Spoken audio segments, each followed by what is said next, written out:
Hi, I'm Steve Bartlett, and you're at Fight Back, our weekly show that we do every Wednesday night at 7 o'clock, where you hear me rant and rave about all the things that I consider to be unjust and how I want to fight against the injustice in the world. Now, there's a lot of ways that people can fight back. One way you can fight back is going door to door for causes that you believe in. Another way you can fight back is by posting on Facebook and evil tweeting people. Another way you can fight back is by reading and learning and talking to your friends and family about what you really think is important. There's lots of ways you can fight back. But tonight we have a special guest on the show who's taken the ultimate way of fighting back, and that is he's actually running for political office. Last week we had a candidate for local office on the show, but tonight we have someone who's actually running for the United States Congress right here in the 12th District of Florida, which is Pinellas County and Pasco County, and I'm pleased to have here Robert Tager. Hey, Steve. How are you doing today? I'm good. How are you? Thank you for coming on the show. I really appreciate it. It's also a little bit of Hillsborough.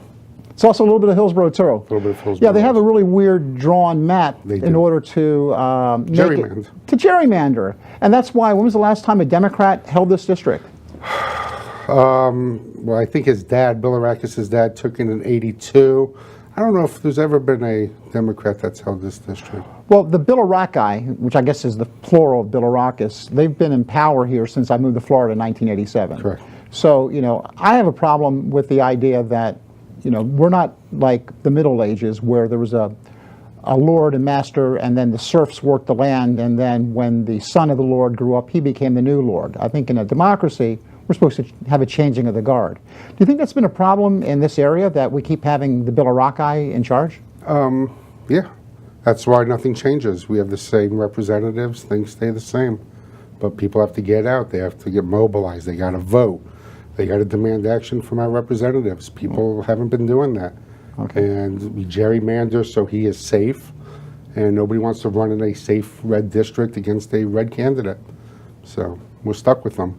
And because our country's so gerrymandered, there's nobody gets rewarded anymore for negotiating with the other side. Correct. Everyone sticks to their own tribe. If you're Democrat and you work with Republicans, then somebody runs against you in the safe district. If you're Republican, it's a safe district, then you're going to get flanked by someone more extreme than you, and then because you have no chance of losing other than a primary. Right. But we allow that. Again, we get the government we deserve.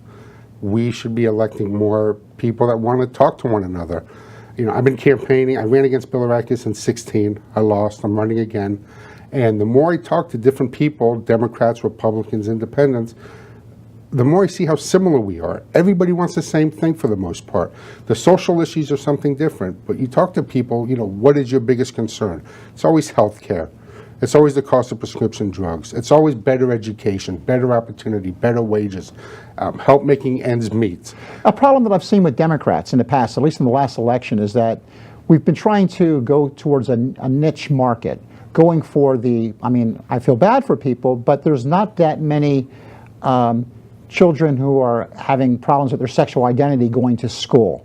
There's not that many people who are trying to buy cakes from homophobic bakers. I mean, but the Democrats tend to make that the major issue, as opposed to making ends meet and the stuff that affects everybody. Right. You know, and I noticed that your theme of your campaign is country before party. Correct. And then I'm fighting for opportunity, equality, and dignity for everyone.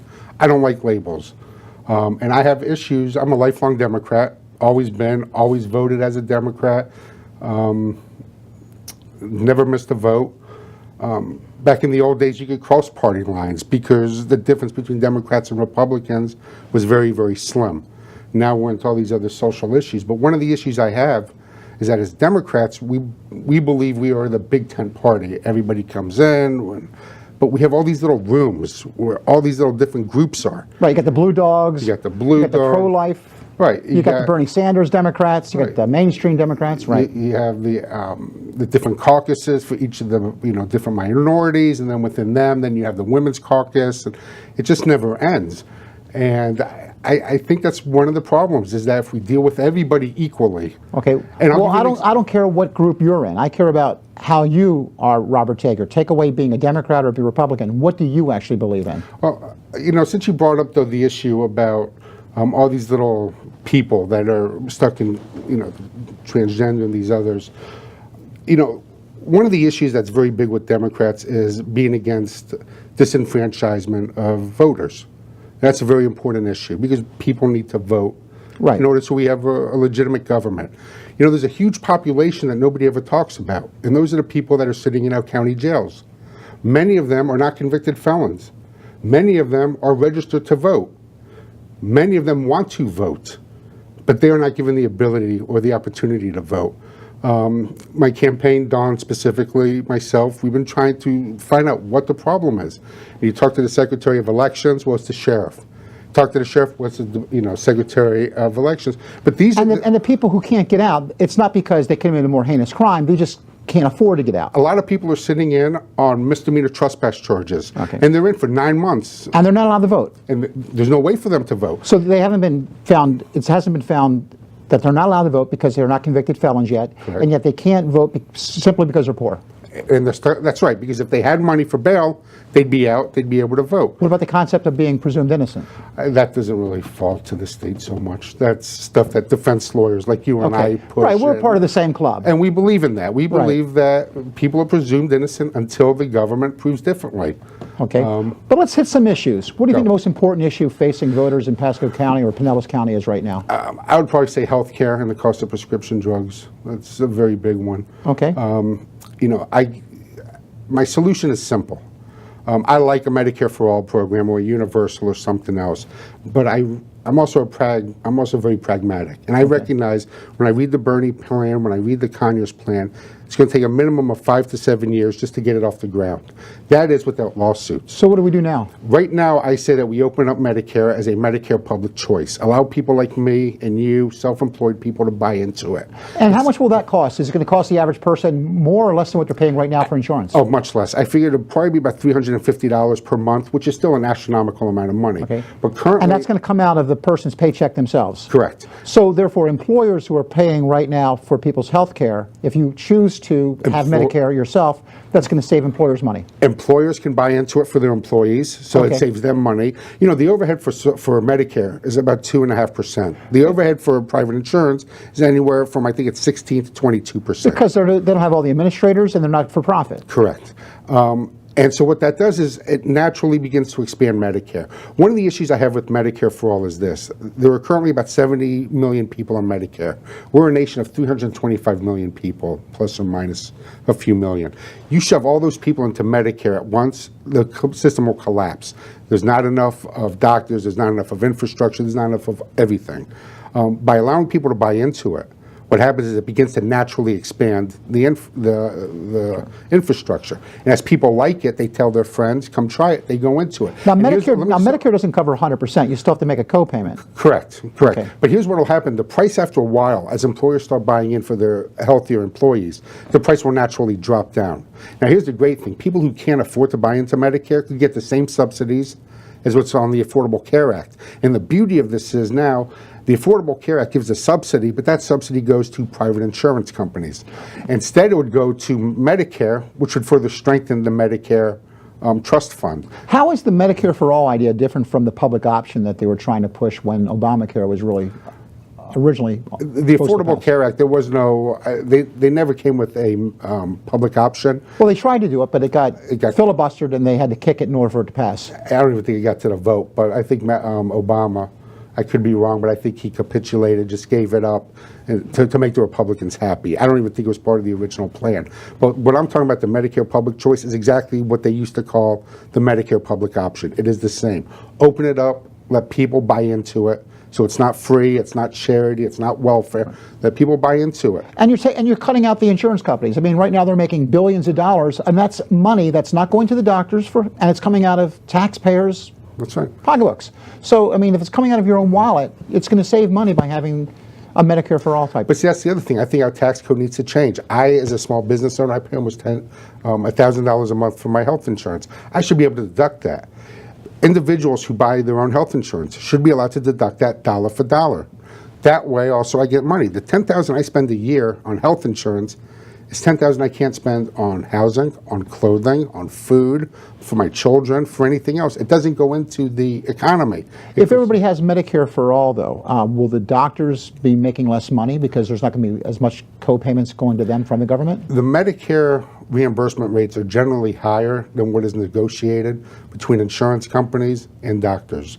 So doctors make more, many of them make more on Medicare than they do on private negotiation. Right. What they don't like is the Medicaid. Correct. Medicaid is underfunded. They get very low reimbursement rates. That's why very few doctors take Medicaid. Would you be moving people from Medicaid to Medicare for all? You know, I had thought about that. I like the idea, but Medicaid serves other purposes also. Senior housing, impoverishment of seniors, very low income wage earners, single mothers with children. So there's some groups of people that need Medicaid for beyond just what Medicare would offer. But I would not have a problem doing that, relieving the state of some of that burden. Would you allow veterans the option to Absolutely. have Medicare for all? I think veterans should have the option to have anything that they want, and it should be paid for Right. by the VA. So they don't have to pay the $350 each month for the Medicare for all. Correct. And I also think veterans should have dental care and eye care, and I think dental care and eye care should be part of either the Affordable Care Act and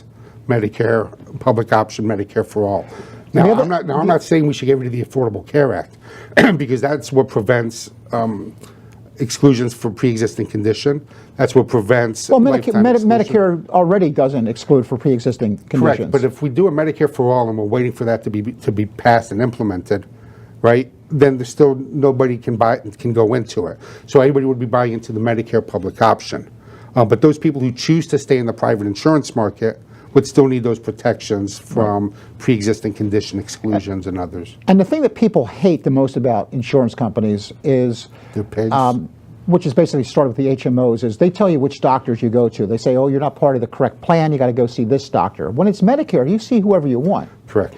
Now, some doctors don't take Medicare, though. Would you be for a law that requires doctors to take Medicare? No. Right now, over 90% of the doctors, the last time I read, accept Medicare. Here's the problem when you start requiring things from doctors. One of the issues that we have with the Medicare for All plan that's up and that's been filed from Bernie Sanders as well as Conyers is that it eliminates all private insurance. It eliminates any pharmaceutical from negotiating anything except through Medicare. It basically just takes the entire Medicare system and folds it into one. That's a hard sell, especially in this country. That's where the Affordable Care Act went bad. I like Medicare for all. I think it's a great idea. I would love to see it implemented. I'm just not sure how quickly it can be, because there will be a lot of lawsuits from private physicians saying, you are taking my private practice. One of the conditions is any investors who own medical service providers, any doctors or investors that own medical facilities has to sell them to the government. Right. That's actually in the Medicare for All bill. Well, how much is it going to be? You're talking about eminent domain of people's businesses. They're going to argue it's a First Amendment issue. You're going to argue unlawful taking. It's going to be tied up in litigation forever. With the Medicare public option, it will grow naturally. And those that want to go in, go in. Those that choose to have private insurance, it'll end up like it is in Britain. You'll have private insurance for those that... It's like school. If you want to go to private school, pay to go to private school. Correct. But everyone should be entitled as a right to have a free public education. Everyone as a right should have a free public health care. Absolutely. But it's the same with prescription drugs. There was a bill that was almost passed to allow us to import drugs from Canada. Right. We pay the highest price Right, I've for had all to do- pharmaceuticals. I've actually had to import drugs from Canada for a relative of mine, and the price was like 1/5 of what it costs over here. And it got killed. One of the people that voted against it was Cory Booker, a progressive Democrat, Right. because he's in New Jersey, and that's where a lot of the pharmaceutical companies is. Now let's talk about your opponent, Mr. Bilirakis, our Okay. current congressman. What's his position on health care? He voted over 50 times to kill the Affordable Care Act. And what do you want to replace it with? He just kept promising, we'll replace it, we'll replace it, we'll But he has no replace it." plan. There is no plan. He just wants to go back to the way it was before there was Obamacare. Correct. Which was terrible. People But he couldn't get doesn't- covered. But his whole life he's been, before he was a congressman, he was on the state dole as a state representative. So he had health insurance through there. Then he has health insurance through the government plan in D.C. So he doesn't know what it is. People who work for the government don't always appreciate what we have to pay. One of my opponents, his whole life he's worked for the government. He's never had to pay out of pocket. So he doesn't know what it costs to really have to pay for health insurance. I heard Gwen Graham the other night speak, and this is not an endorsement of her or any of the other candidates I might mention, but she had a great point. She wants to open up the state healthcare system that the employees buy into and allow the people of the state of Florida to buy into it. That's a fantastic plan. Right. Why not? Let us buy into what our employees are allowed to buy into. And it's not free, it's not a handout, and that's one of the things I love about the Medicare public option that I'm pushing. It adds choice into a non-competitive marketplace, adds competition, and you're not forcing anybody into it. So the people on the right who hate the Affordable Care Act and Obamacare, they can't have the same objection because we are doing what they want. Well, the thing that always upsets me is that by far the United States is the richest country on the planet. And the fact that we don't have the ability to take care of our sick and the people who need the help the most is really an embarrassment. If other countries that don't have our money have the ability to provide health insurance to their citizens, how come we can't? I don't understand why we have such a high mortality rate. I don't understand why we have such a high rate of poverty, of hunger, why children go to bed every night hungry. I don't understand why kids don't get a free meal for breakfast and lunch. I don't understand how during the middle of the summertime, kids and families have to go to the YMCA or to different drop-off points to pick up a meal because their families work and they can't afford for food. Well, I don't understand any let me of change the this. subject right now because we only have a 30-minute show. And if you would like to come on next week and the week after that and the week after that, I would love to have you on. This is Sure. great.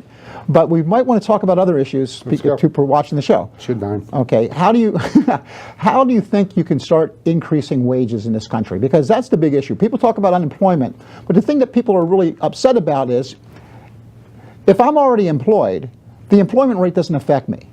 I want to know how am I going to make more money next year so I don't have to struggle like I'm doing this year. Do you have an idea how we can do that? I have a lot of ideas. Number one, we got to start strengthening and supporting the unions again. When the unions were strong, wages were strong. Everybody worked in the union shop, they were paid much more than others. The other Right, manufacturing jobs aren't great because they're inherently great. If they were, people in Vietnam would be making $100,000 a year. Right. The reason that people did well with manufacturing jobs is because Unions. manufacturing jobs were union jobs. So are nursing jobs, teachers' jobs, firefighters, police. It's always the teachers' unions that get attacked, and the firefighters and the police unions are never affected. We need to strengthen all unions across the board. This right to work, I don't have an issue with right to work laws. You know what? You want to work in a non-union shop, go find a job in a non-union shop, but don't prevent others from forming a union. We need to strengthen the ability to unionize and to strengthen the ability of the union to negotiate fairly. The teachers' unions are getting, I almost said screwed, are getting cheated left and right because the union has no power. They are not permitted to strike under state law. And I researched that law, and that has never been challenged. Now, not the ability to strike, so you can be basically forced to work? Yes. Against your will? If you strike... Didn't we fight a war about that in the 1860s? If you strike, if teachers strike, they lose their retirement plan, they lose their ability to work, they lose their teaching certificate. They could lose, I should say. It's not mandatory, but they could lose these things. Didn't they strike in Oklahoma? They did, but that's not Florida. Florida law has a constitutional provision that prevents striking. So that's number one. Number two, I like the idea of raising the minimum wage, but it has to be done intelligently. I've spoken to a lot of small business owners. Sure. Their issue is if you go from what we are now, I think it's $8.75 to $15 an hour, they're going to get killed. A, they can't afford it. B, the big companies can easily pay all that, and what they'll do is they'll suck all the good employees up. Well, what people don't understand about the minimum wage is you have a corporation like McDonald's, let's say. They pay their people slave salaries.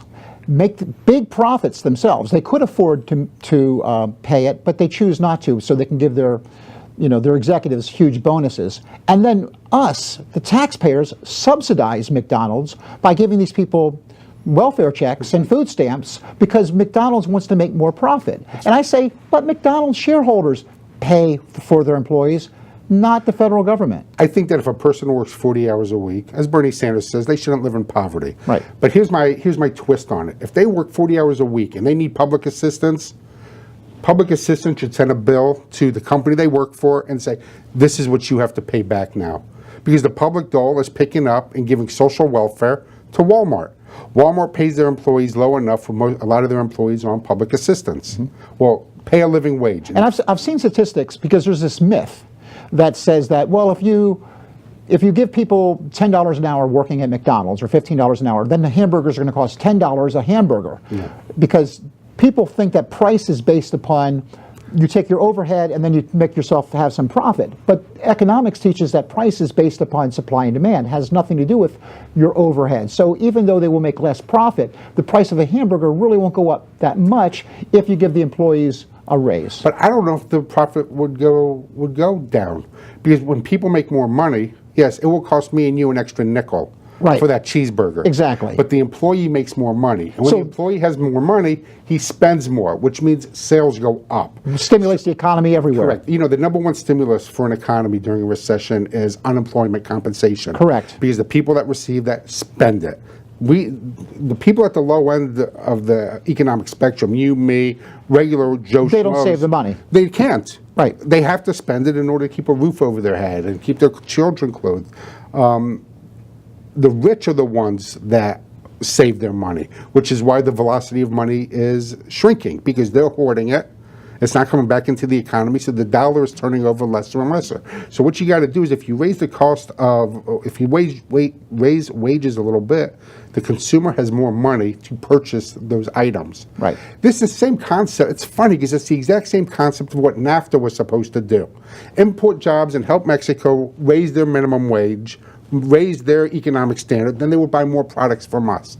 It didn't work in Mexico because, you know, the few in Mexico got richer and richer. Corrupt. It's a corrupt place. Right, and we didn't get any of the price savings. But if we raise wages a little bit, things will cost a little bit more. Well, statistics have shown, I mean, studies have shown that you're absolutely correct. When wages go up, when cities or municipalities or states have raised the minimum wage, salaries have gone up, and the whole economy has been... Seattle. Right, Seattle's doing great. But look at us. We're not raising the minimum wage, and our prices are still going up. We're deporting people left and right. We don't have anybody out picking our fields. We got lettuce dying out on the crops. We got fruit dying, produce dying.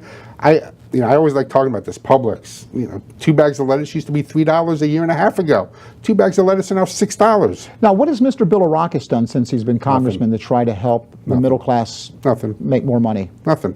The tax cut, they gave us nothing. Nothing. Yeah. He could have put in there a tax provision to allow us to deduct our medical expenses, our co-pays, our out-of-pockets, dollar for dollar. He could have put in there, allow me to deduct my interest on my credit cards. They could have made the deduction on home mortgage permanent, instead of every 10 years us having to beg for it, or every 3 years, whatever it is. There is nothing that he has done that has benefited the regular person. And it isn't just Bilirakis. It's Democrats too. Nobody cares about us. Nobody has been listening to us. Mm-hmm. Nobody has seen us suffer. Well, you and I have the same background. We're both criminal defense attorneys. And people always say, well, how can you represent people who are guilty, and how can you represent people? But the one thing that I like being a defense attorney is I represent the underdog. It's me and just a guy versus the power of the government. Right. And when you have that mentality that you're representing the underdog against the power of the government, against the system, you have a different take on things. You become a champion fighting for the little guy. And we defend the part of the Constitution that nobody does. We defend the First Amendment, the Second Amendment. Telling a police officer, fuck off. That's First Amendment speech. You can do that all day long. Not if you're. Don't say it. Okay, but I'm not going to say it. First, second, third, fourth, fifth, sixth, eighth, 14th. We are the defenders. We're the only profession that's actually in the Bill of Rights. That's right. That's right. We protect prosecutors serve an important function. Right. But they are not representatives of the people. Now, speaking of prosecutors, I used to say, I said sometime that my heroes growing up as a kid were defense attorneys. John Adams, criminal defense attorney. Abraham Lincoln, Mahatma Gandhi, Nelson Mandela, defense attorneys. Nixon was a prosecutor. Atticus Finch. Atticus Finch, defense attorney. Now, last time when you ran for election, you ran unopposed and you got the Democratic nomination. This time there's another candidate running, and he's a federal prosecutor. Was. He was. He had to resign in order to run. Okay. So are you going to be able to beat him? I certainly hope so. Okay. Well, If we were in a court, I probably would. if you were in court, well, I'll take a good defense attorney over a good prosecutor any day of the week. Any day of the week. But the one thing is, I wanted to ask you the differences between your policies and his policies, and I went to his webpage. Now, your webpage is just full of policy after policy. I've never seen any candidate ever with so much Too much. written words. They go Okay, too deep. people are going to get tired of reading all your policies. I've been told But when that. I went to his page, I wanted to see how he stood, and it was vacuous. There was nothing there. He said things like he was for high-paying jobs.